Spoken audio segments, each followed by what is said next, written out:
बच्चों AIIMS paramedical 2024 का result आ गया है, तो आप लोग रिजल्ट जाके देख सकते हैं। हाँ, अगर आपको नहीं पता कि रिजल्ट कैसे देखना है तो मैं इसमें पूरी प्रोसेस बताऊंगा कि आप रिजल्ट किस प्रकार से जाके देख सकते हैं। पहली बात। दूसरी बात, मैं ये भी बताऊंगा कि कैटेगरीज वाइज जैसे जनरल ईडब्ल्यूएस या ओबीसी जितनी भी कैटेगरीज हैं उनका रैंक कहां तक रहे कि वो फर्स्ट राउंड की काउंसलिंग में पार्टिसिपेट कर पाएंगे। यानी कि मैं आपको कट ऑफ भी बताऊंगा कैटेगरीज वाइज, ठीक है।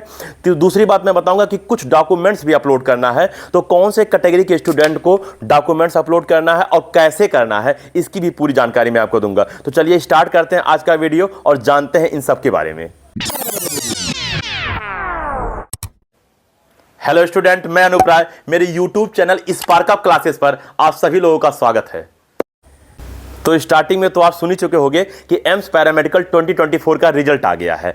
अब रिजल्ट आने के बाद बेटा काउंसलिंग स्टार्ट होगा, लेकिन काउंसलिंग स्टार्ट होने के पहले आप जरूर जानना चाहोगे कि कैटेगरीज वाइज सर कितनी रैंक रहे कि हम सर फर्स्ट राउंड में क्या बोलते हैं पार्टिसिपेट कर पाएं। तो मैं एक एक करके आपको कैटेगरीज वाइज बताता हूं। सबसे पहले बात अगर हम जनरल का करें, ठीक है ना, तो अगर आप जनरल कैटेगरी से बिलोंग करते हो तो आपका रैंक 1370 तक होना चाहिए। यानी कि 1370 तक जो भी क्या बोलते हैं जनरल स्टूडेंट हैं वो फर्स्ट राउंड में काउंसलिंग करा सकते हैं, ठीक है।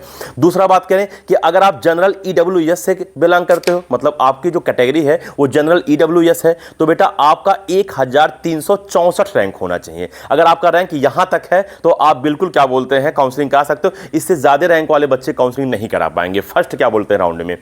बात करें कि सर अगर आप क्या बोलते हैं ओबीसी एनसीएल में अगर बिलोंग करते हो तो आपका रैंक 2144 होना चाहिए, यानी कि 2144 तक होना चाहिए, तो आप फर्स्ट राउंड में काउंसलिंग करा लोगे। और अगर आप ओबीसी एनसीएल लेकिन पीडब्ल्यूबीडी क्या बोलते हैं कैटेगरी से बिलोंग करते हो तो आपका रैंक 644 होना चाहिए, यानी कि 644 रैंक तक के स्टूडेंट क्या बोलते हैं काउंसलिंग करा लेंगे। बात करें कि अगर आप एससी कैटेगरी से बिलोंग करते हो तो आपका रैंक 3251 होना चाहिए, और अगर आप एसटी कैटेगरी में बिलोंग करते हो तो आपका रैंक 3215 तक होना चाहिए। तो मैंने आपको एक एक करके बता भी दिया, आपको स्क्रीन पर लिखा दिख भी रहा होगा।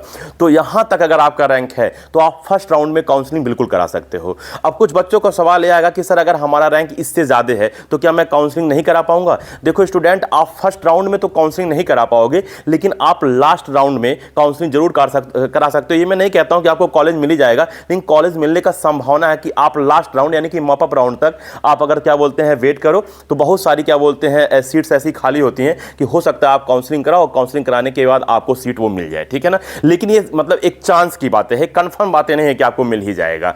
तो इतनी बातें हो गई। अब बात आया कि कुछ स्टूडेंट को इसमें क्या बोलते हैं डॉक्यूमेंट्स भी अपलोड करना है पहले से। अब कौन कौन से स्टूडेंट को करना है, अगर आप बेटा स्पेशल कैटेगरी, जैसे स्पेशल कैटेगरी में मैं बोल दूं कि आप जनरल ईडब्ल्यूएस हो, ठीक, और आप क्या बोलते हैं ओबीसी एनसीएल हो, तो आपको अपना ये जो सर्टिफिकेट है ईडब्ल्यूएस का और क्या बोलते हैं ओबीसी एनसीएल का वो आपको अपलोड करना होगा। लेकिन मैं आपको ये भी बता दूं कि ये जो आपका सर्टिफिकेट है वो सेंट्रल होना चाहिए, स्टेट वाला नहीं होना चाहिए। इसमें भी बेटा दो होता है, एक सेंट्रल और एक स्टेट का होता है, तो आपका सेंट्रल वाला होना चाहिए। अच्छा, ये भी बता दूं कि लेकिन वो बहुत पुराना भी नहीं होना चाहिए। मैं आपको भी बता दूं कि ये कहां से कहां तक का होना चाहिए।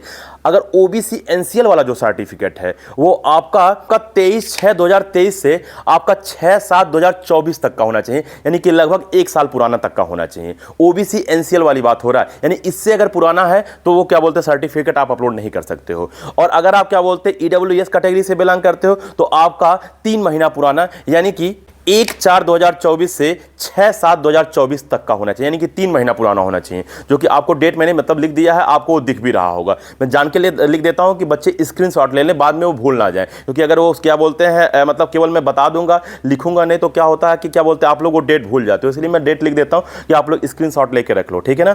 अब सवाल यह है कि सर ये जो डॉक्यूमेंट्स है यानी कि ओबीसी एनसीएल वाला और ईडब्ल्यूएस वाला, इसको कैसे अपलोड करेंगे। हाँ, ये भी जान लो, इसके बाद और जो स्टूडेंट है उनको कोई क्या बोलते हैं डॉक्यूमेंट्स अपलोड नहीं करना है, केवल ओबीसी एनसीएल और ईडब्ल्यूएस को ही अपलोड करना है। तो जितना मैं बोल रहा हूं केवल उतने पे ध्यान दीजिएगा, कहीं ऐसा ना हो कि कोई जनरल का बच्चा है, कोई एससी का बच्चा है, वो पूछे सर हमें क्या अपलोड करना है, सर हमें क्या अपलोड करना। जितना मैं बोल रहा हूं, जिसके लिए मैं बोल रहा हूं, उन्हीं को केवल अपलोड करना है। तो इसका अपलोड करने का तरीका यह है कि आप गूगल पे जाएं और गूगल पे आप क्या बोलते हैं एम्स लिखेंगे। जैसे आप एम्स लिखेंगे आपके सामने क्या बोलते हैं वेबसाइट खुल के आएगा। जो पहला वेबसाइट होगा वही बेटा ऑफिशियल वेबसाइट है। आप उसको ठीक है ना क्लिक करोगे, उसके अंदर जाओगे, उसके बाद क्लिक करने के बाद उसके अंदर फाइनल रजिस्ट्रेशन वाले सेक्शन में जाओगे। फाइनल रजिस्ट्रेशन वाले सेक्शन में जाने के बाद आप अपना आईडी और पासवर्ड डालोगे। जैसे आप अपना आईडी और पासवर्ड डालोगे, लॉगिन करोगे, ठीक है ना। लॉगिन करने के बाद आपके सामने ऑप्शन खुल के आएगा कि डॉक्यूमेंट अपलोड का, और दूसरा बात है कि वहाँ पे क्या बोलते हैं रिजल्ट कैसे देखें, इसका भी क्या बोलते हैं ऑप्शन खुल के आएगा।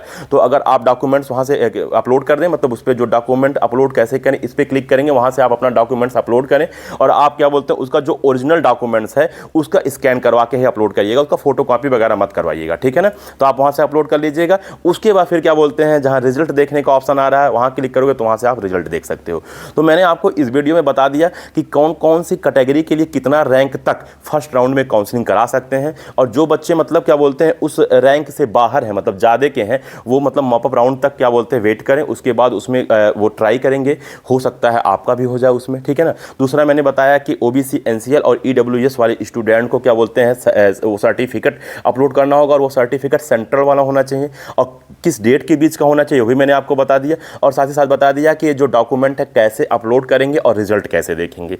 तो इतनी बातें मैंने आपको बता दिया, और इतना बातें मैंने स्टार्टिंग में बोला था बताने के लिए। इसके बाद भी अगर कोई आपको समस्या आता है, कोई डाउट आता है, तो आप बेझिझक कमेंट के थ्रू करिए, ठीक है ना। हम हमेशा कोशिश करेंगे कि आपका मतलब उत्तर दे सकें। थोड़ा सा इस समय उत्तर नहीं दे पा रहा हूँ स्टूडेंट, क्योंकि क्या बोलते सुमन मैम है नहीं, अकेला हूँ, तो अकेला वीडियो भी बनाना, उसको एडिट भी करना और सारी चीज़ें करना, तो काफ़ी प्रेशर पड़ जा रहा है। 2 ही वीडियो बेटा बनता है, उसमें ही पूरा टाइम लग जाता है। तो और जब दोनों लोग साथ में मिलकर आते हैं तो अक्सर होता है कि क्या बोलते चाहे वो रिप्लाई कर देती हैं, चाहे हम रिप्लाई कर देते हैं। रिप्लाई थोड़ा कम हो पा रहा, सॉरी, मैं आपसे माफ़ी चाहता हूँ, लेकिन बस 2-4-5 दिन के अंदर आपकी सारी रिप्लाई फिर से मिलना चालू हो जाएगा। तो ठीक है स्टूडेंट, उम्मीद करता हूँ आपको ये सारी वीडियो समझ में आया होगा, और अगर आपको इसके अलावा भी कोई डाउट है तो आप बेझिझक कमेंट करिएगा। मैं और सुमन मैम हमेशा कोशिश करेंगे कि आपकी हेल्प कर सके और आपकी समस्या का समाधान कर सके। तो ठीक है, मिलते हैं अगले वीडियो में, तब तक के लिए जय हिंद।